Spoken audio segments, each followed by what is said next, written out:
Okay, we were able to complete that one in about 30 minutes. 15, 16, 30 minutes. Okay, maybe we can do as good on this one, because I'm ready to be done with it. Late adulthood, old age, starts at around 65, though they may bump that one up because we won't be retired until we're 68 or 70. Tends to be seen as a negative thing, though I will say it sure as hell beats the alternative. A lot of stereotypes about aging, the way they drive, the color of their hair, the way they look, the way they act, the way they think, the way they walk. These negative stereotypes are called ageism. Prejudice or discrimination based on age. So I'll go ahead and admit that those who are not considered to be adults yet face at least as much prejudice or discrimination, except that it is legal prejudice or discrimination. What is old? Primary aging is the things that happen to us because we age. It's just programmed into us. It's what happens. Secondary aging might be considered self-induced or environmentally induced aging. Self-induced in the things that we do or don't do to help us be healthier and last longer. Environmentally induced by the things that we really have no control over. Disease, accidents, attacks, injuries, that sort of thing. This says factors within a person's control, but not necessarily, unless you are one of those who believes that everything that happens to someone is because of something that person did or didn't do. Functional age is how we feel, how we can function. It really depends on the person.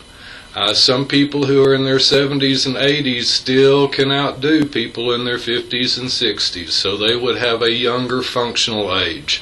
Some people in their 40s and 50s are already disabled and cannot function well. They would be considered elderly as far as functional age. Gender differences. Women typically live longer than men, around 5 years longer. A lot of it has to do with them taking care of themselves, being more likely to seek medical help. So again, we're just in most of what we're talking about is just extensions of what we talked about in the last two chapters. Here's your chart right here, give you some ideas as far as it goes. The main thing to notice is that white folks do better than black folks, but women do better, and women do better than men. Some of the theories on aging, genetic programming theories, say that we are pretty much geared to die, wear out and die. Program senescence says that our genes only can be, our cells, the chromosomes within the cells, can only be reproduced a certain amount of time, called the Hayflick limit. And once they have reproduced that many times, then the ends of the chromosomes, the genetics parts, start to fray and they don't reproduce as well, which then causes problems. Endocrine is the part of our body that secretes hormones and such, and it becomes less functional, doesn't secrete the correct hormones to keep us young. They're wearing out, we wear out. Immunological looks at a couple of things. One, our immune systems don't function as well as they did, and our repair systems don't function as well as they did. So when we become ill, it is harder for us to get well again, to fight off the disease. And when we are injured, it's harder for us to repair ourselves. On another level, our immune systems start to attack our bodies, autoimmune diseases. Now that looks over there on the variable rate also, but it fits in here as far as I'm concerned. Autoimmune diseases are things like diabetes, arthritis, rheumatoid arthritis, multiple sclerosis, and a number of other diseases where for some reason the immune system attacks the body instead of an invader. Variable rate says that, and these do kind of tie into each other's wear and tear. The harder you live, and this is not taking care of yourself, but more abusing yourself, the harder you live, the faster you wear out. Free radicals are things that help attack and change our cells, the genetics of our cells and such. They are in things that we consider cancer-causing, carcinogens. And to help deal with free radicals, they're called oxygen-free radicals. To help deal with them, you take in things that have what are called oxidants or antioxidants, things like green tea, red wine, green leafy vegetables, some fruits, and these provide support for our cells, our genes, chromosomes, and help keep the free radicals from attacking them, which may cause them to not function as well. Rate of living kind of goes along with wear and tear. Autoimmune, I've talked about it.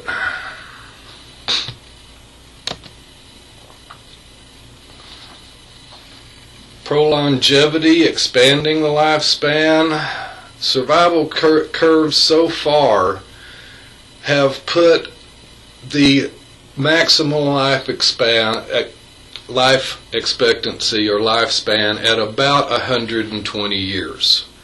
We don't have very many people who have made that, and there are very, very few that have been documented that have lived any more than 120 years, but that seems to be kind of the end of it. I mentioned the Hayflick limit. That's how many times our cells can reproduce. Once they start reproducing poorly, we look at, along with those carcinogens, we see that our cells don't do as well. So it says estimate 110. It's a little bit more than that. Metabolism, the older we get, the slower our metabolism works. So again, we have less energy, less reserves as far as what we can do in an emergency situation, going from normal activity to how much our heart can pump, how fast it can pump, how much oxygen our lungs can provide us with in emergencies. And as I've mentioned before, the lower our metabolism, the less amount of food we need to maintain our bodies. So what they have seen is that, and this is not something that we see as, okay, now that you understand that if you really restrict your caloric intake, you can make yourself live longer. This really seems to be a lifelong thing, so we would need to put our infants on a really reduced caloric intake throughout their lives before we would see much of a difference on the lifespan. But we do see, with all the technologies and knowledge that we have, that the fastest growing segment of population is those over 100 years of age. And those over 85 are going up real fast. Some of the things we see, the ability to deal with things, to get away from the dangers. I mean, you look at the number of people who were in concentration camps or escaped Nazi Germany or parts of Europe right before the Nazis took over. Then you see a lot of people who have lived a long time. Some of the things that we also look at is your family background. If all your grandparents lived to be in their 90s, there's a pretty good chance that you're going to live to be in your 90s also, as long as you take reasonably good care of yourself. Your brain, it shrinks.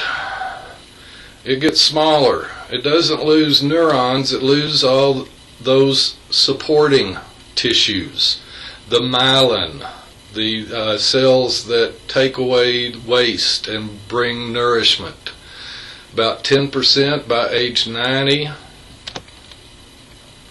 Shrinking of the neuron size.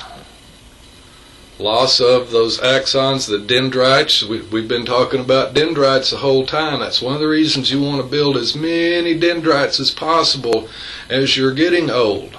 And in fact, you're still producing neurons and dendrites as you're dying, but you are losing them faster than you are producing them. You only produce them at new learning.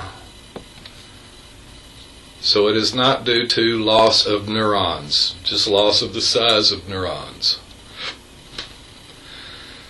Guys get stupider faster. Overweight women are going to have more problems, tend to be more problematic. Under or uneducated people, and this is going to be because they have not produced all those dendrite connections, or at least part of it. People who do not exercise, don't eat right. So again, higher income, having money helps almost everything.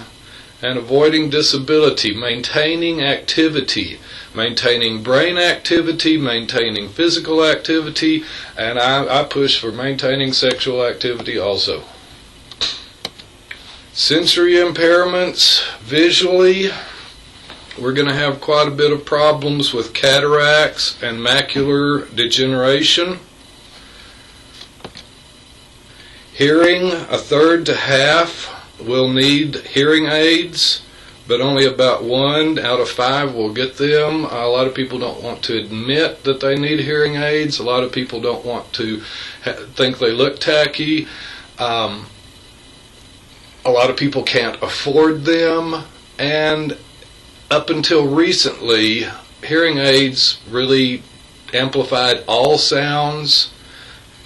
So very often they really didn't help much. They were more just irritations because everything came in loud and people still weren't able to pick out things like voices and such that they wanted to hear.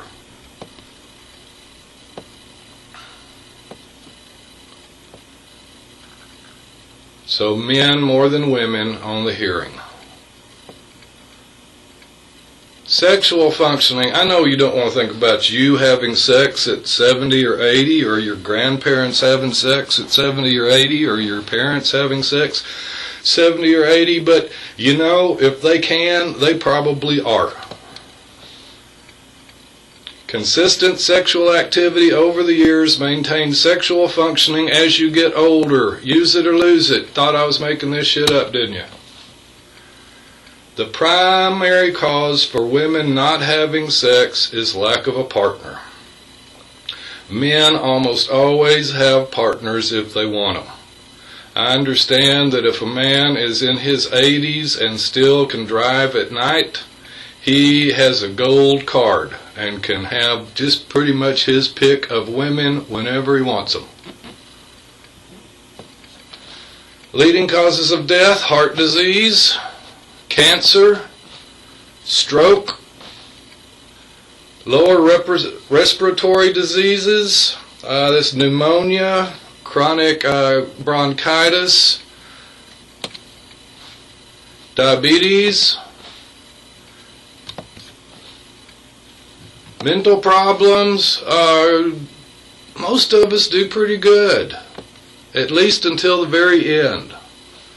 Some problems do include depression, and it's real hard to tell where the depression comes from. Sometimes it's a pretty natural thing.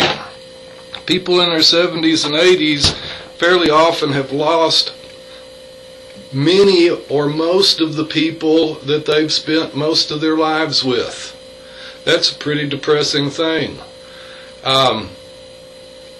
Also, just feeling like you're not in touch with the world, it's leaving you behind, can be depressing. But also, could go a little bit further. Dementia. Dementia can be problematic, and we're going to talk about a couple of different types. So dementia is physiologically caused cognitive and behavioral decline.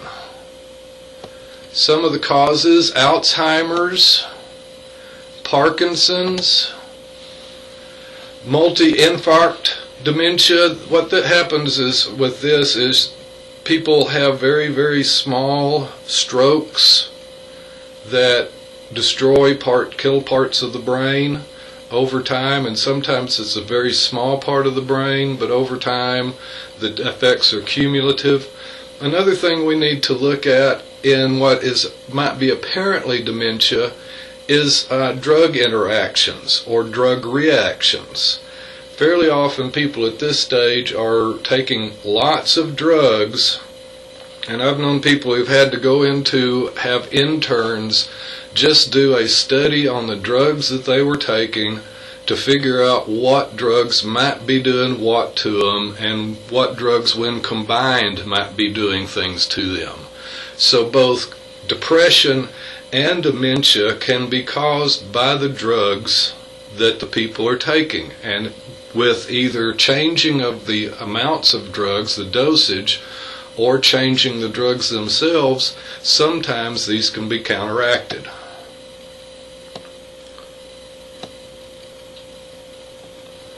Information processing abilities. We don't think as well. We definitely don't learn as well. We have trouble switching from one thing to another. That's called transitioning. But the things we know, and we know a lot if we have kept learning. Can cognitive performance improve? If you continue, if you are a learner and you up your learning, you continue to challenge yourself. People who do crossword puzzles, people who do those Sudokus, people who work jigsaw puzzles, people who challenge themselves tend to do better for longer than people who don't. This is plasticity. We can learn until we die. And every time we learn, we make more dendrite connections. And actually, when you look at dead people, if they were learning when they died, there are new neurons that have been produced. Mnemonics are important. Those are the tricks to remember things. See, we're getting through this fast. Erickson again. This is it. Number 8. Ego integrity versus despair. If we get through this, the virtue is wisdom.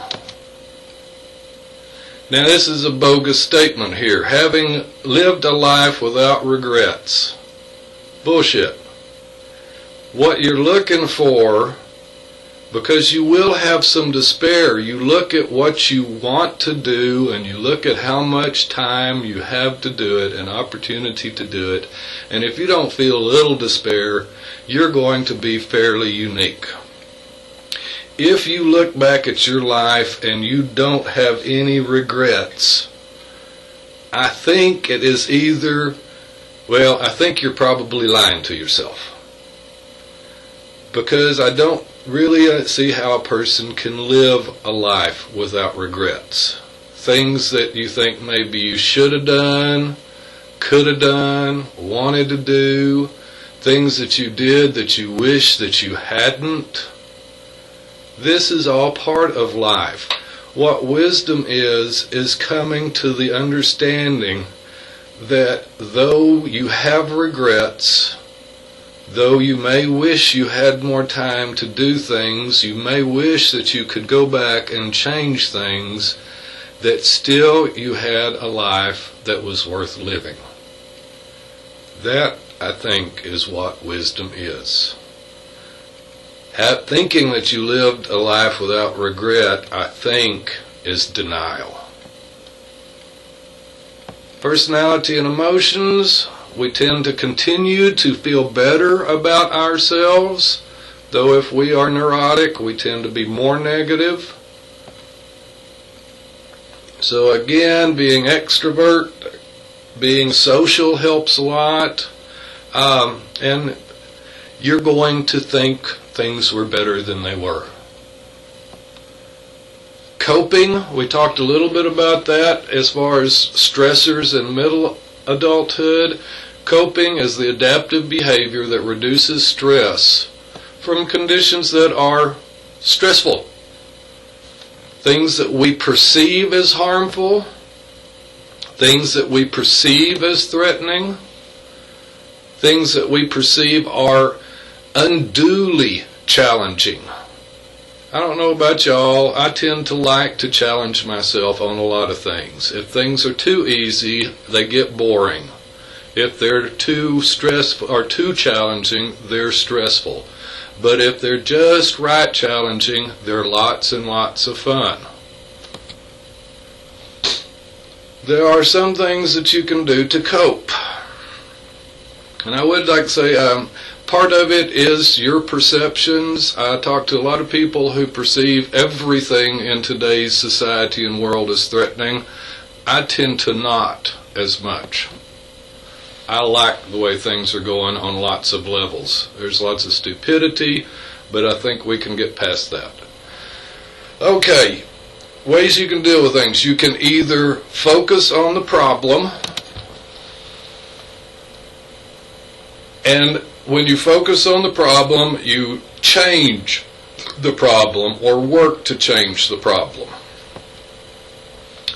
And there's emotion focused. Palliative coping. Palliative means making you feel better. So on problem focused, you focus on the external problem. On emotion focused, you focus on how you perceive and deal with the problem. When we're younger, we tend to be more problem focused.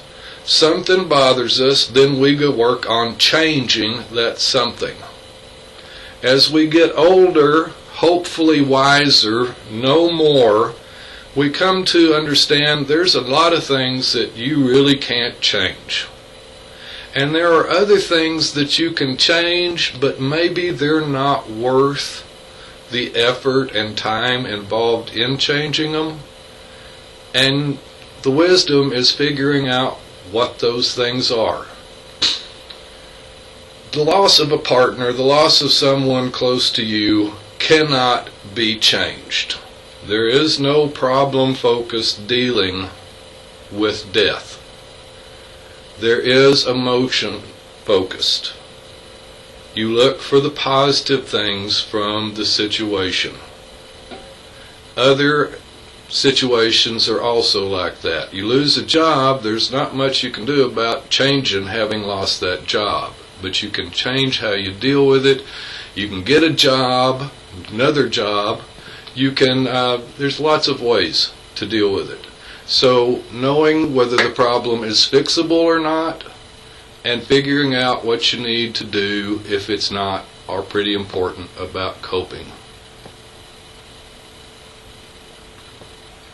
We'll talk more about ambiguous loss next chapter. Adjustment theories. How should you get old?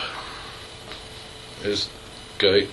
Disengagement theory. Used to be said you need to disengage. This was considered a natural process. When people got old, they started focusing more on themselves and kind of shutting off things, turning away from society. They'd quit hanging out with the people they hung with, doing the things they did, and society pulled away from them, leaving them finally isolated.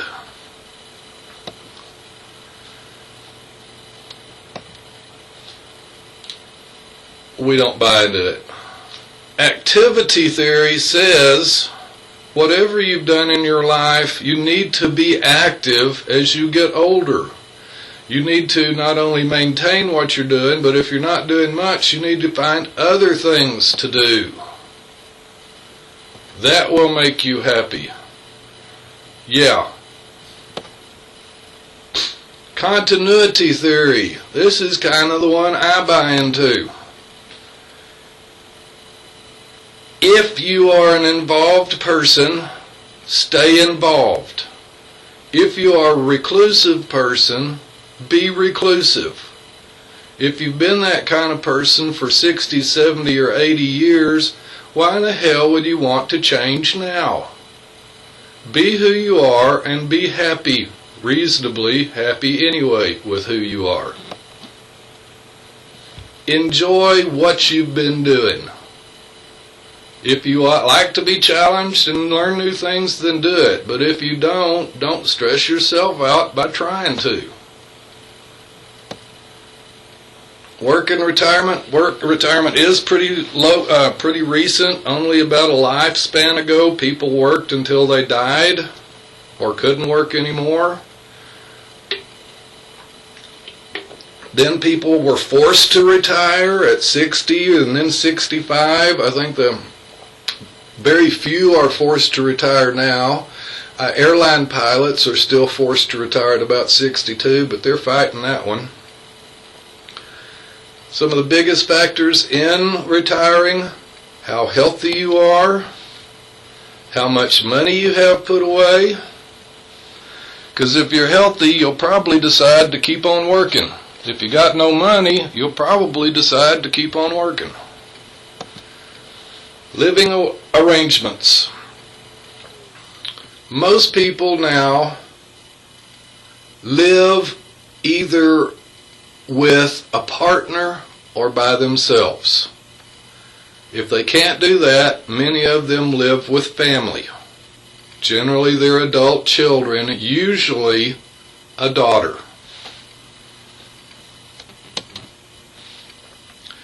Few live in institutions, and those living in institutions tend to not live very long. And I've read some research that said if you want to live a long time in an institution, being a crab is generally the type of people who live the best. It seems that if you think that the world's going to be real nice when you go into the institution, it kind of crushes you when you get to the reality. But if you go in expecting it to be a lot of crap, then you probably got it right, a lot of hassle, and so you'll probably do okay. There are a lot of changes in institutions, though. Used to be that the institutions, the old folks' homes, were a lot like hospitals. Everybody shared beds, our rooms. The beds tended to be hospital-type beds. But now they have a wide variety. My mother-in-law has said that when she can't take care of the house and the yard anymore, she wants to go into an assisted care facility where she will live in an apartment or a house that's part of the institution, and there are people there to check on her or to come in if she needs help. But they take care of things. She won't have to. And then as she gets more and more disabled, she'll just move more and more until she goes into a complete care facility, which if she goes like her mom did, she won't remember much of that anyway. So things are better now as far as choices.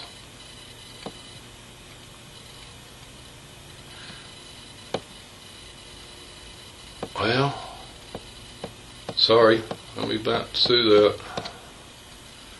that. I will say, one of the things that you really need to look at as far as long-term care facilities, the most important is, do they give their residents, their consumers, choices? Choices in the type of food. One of the big ones is choices of whether to be sexual or not. This used to be real problematic, and they never let those people be sexual, but things have changed. Some places even have a special room, kind of a honeymoon suite, that they reserve for couples to make whoopee in. Ask those things. And remember, the kind of place you pick for your parents may be a consideration when your children get to pick a place for you, if they do. Marriage tends to be very good. Conflict resolution is very important, working things out with each other. We live longer, healthier, and generally have more satisfactory sex as far as it goes. Spousal caregiving can be problematic. We'll talk some more about that on death. Women are more likely to outlive their husbands than husbands outlive their wives. That's because y'all live 5 years longer than we do. Not much divorce. If you've lasted that long, why give up now? Remarriages tend to be pretty accepting, and men tend to be more satisfied with these marriages than women did, but a whole bunch of them are deciding to live together. There are a number of reasons for not getting married. And this talks about 5% of men, 10% of women have never been married. Older, never married people are more likely than older divorced or widowed people to prefer single life and report feeling less lonely. So again, if you've never lived a long time with a partner, most of your time's been with you single, you'll probably be okay with being single.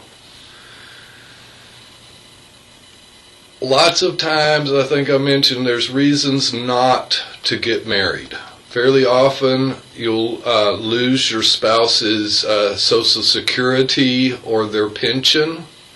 There are other penalties, for tax penalties and such, for living or for marrying somebody. So lots of people are deciding just to live in sin. That's probably not what, that's how we used to call it.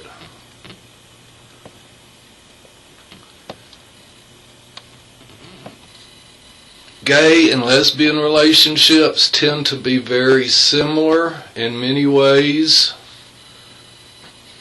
to straight heterosexual relationships. Lots of times the family is not involved,